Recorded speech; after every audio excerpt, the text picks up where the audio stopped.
अब आते हैं सेक्शन फॉर्मूला पे। बहुत छोटा सा चैप्टर है, दो ही फॉर्मूला, डिस्टेंस फॉर्मूला और सेक्शन फॉर्मूला। सेक्शन फॉर्मूला देखो क्या है। अगर अब आते हैं सेक्शन फॉर्मूला पे। बहुत छोटा सा चैप्टर है, दो ही फॉर्मूला, डिस्टेंस फॉर्मूला और सेक्शन फॉर्मूला। सेक्शन फॉर्मूला देखो क्या है। अगर कोई दो पॉइंट को जोड़ने वाला एक लाइन सेगमेंट है, ये मैंने बना दिया दो पॉइंट ए, ये बी, इनको एक लाइन जोड़ रहा है, लाइन सेगमेंट बोलते हैं इसको। और कोई एक ऐसा पॉइंट है जो, ये देखो, कोई एक ऐसा पॉइंट है P जो इस AB लाइन सेगमेंट को M:n के रेशो में बांटता हो। अब M:n के रेशो में बांटता हो या फिर कांस्टेंट रेशो में बांट रहा हो, इसका मतलब क्या है? इसका मतलब और कुछ नहीं, AP distance upon PB distance is equals to M/n दिया है। कोई कांस्टेंट रेशो में बांट रहा हूं। डिस्टेंस ध्यान रखना, यहां से लेके यहां तक की दूरी मान लो है फॉर एग्जांपल 4, और यहां से लेके यहां तक की दूरी है मान लो फॉर एग्जांपल 2। तो 4/2 क्या हो जाएगा? 2/1, मतलब 2:1 के रेशो में बढ़ जाएगा। सिंपल बात है। अगर कोई पॉइंट P एक लाइन सेगमेंट को M:n के रेशो में बांटता है, तो इस P पॉइंट का, जो पॉइंट बांट रहा है इसको, लाइन सेगमेंट को, इसका कोऑर्डिनेट लिखते हैं हम किसका यूज करके? Section formula. यही है सेक्शन फॉर्मूला।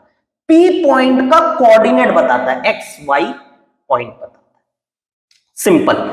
अब मान लेते कि ये x1, y1 है, B पॉइंट है x2, y2। तो लिखना भी बहुत आसान है सेक्शन फॉर्मूला। आप लोग को ज्यादा बुद्धि नहीं लगाना है, सिर्फ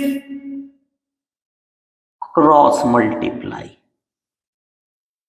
बस P पॉइंट का कोऑर्डिनेट आ जाएगा। देखो P का x कोऑर्डिनेट लिख रहा हूं मैं, P पॉइंट का x1 into n, x1 into n plus x2 into m, x2 into m upon m plus n, m plus n। y coordinate लिखता हूं। देखो y कोऑर्डिनेट सेम प्रोसेस है, y1 into n plus y2 into m upon m plus n। ये मेरे को P point का, जो point बांट रहा है किसी लाइन सेगमेंट को एक कांस्टेंट रेशो में, उस पॉइंट का x कोऑर्डिनेट और y कोऑर्डिनेट बताता है। क्या? Section formula. ये P पॉइंट। अच्छा, इसको हम इंटरनली बांट रहा है, ये एक्सटर्नली भी बांटता है। एक्सटर्नली लाइन सेगमेंट को बाहर की तरफ से, मान लो यहां पे पॉइंट P है, तो उस लाइन के ऊपर, चाहे वो बीच अंदर हो चाहे वो बाहर भी हो सकता है, तो बाहर की तरफ से भी बांटता है, हालांकि वो अपने सिलेबस में नहीं है, तो सिर्फ इंटरनल वाला है अपने पास। तो अगर ये P पॉइंट किसी कांस्टेंट रेशो में बांट रहा है, तो उसका कोऑर्डिनेट्स अपन इजीली लिख सकते हैं। क्लियर? अब एक खास बात, अगर ये P पॉइंट इनका मिड पॉइंट हो जाए तो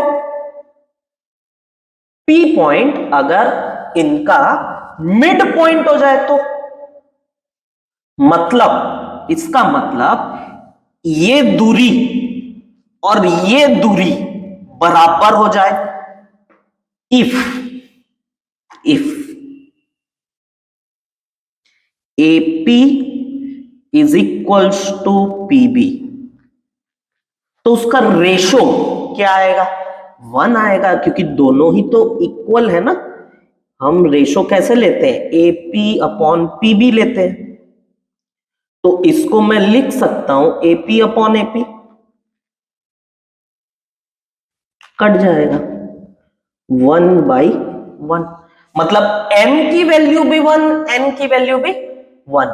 तो मिड पॉइंट निकालने के लिए क्या करना है?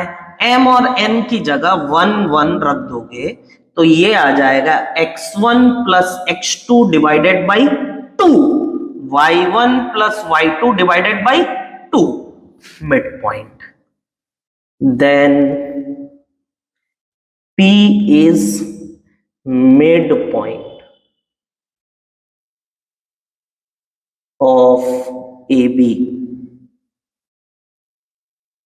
Therefore, P equals का कोऑर्डिनेट मैं लिख सकता हूं x1 plus x2 by 2, y1 plus y2 by 2।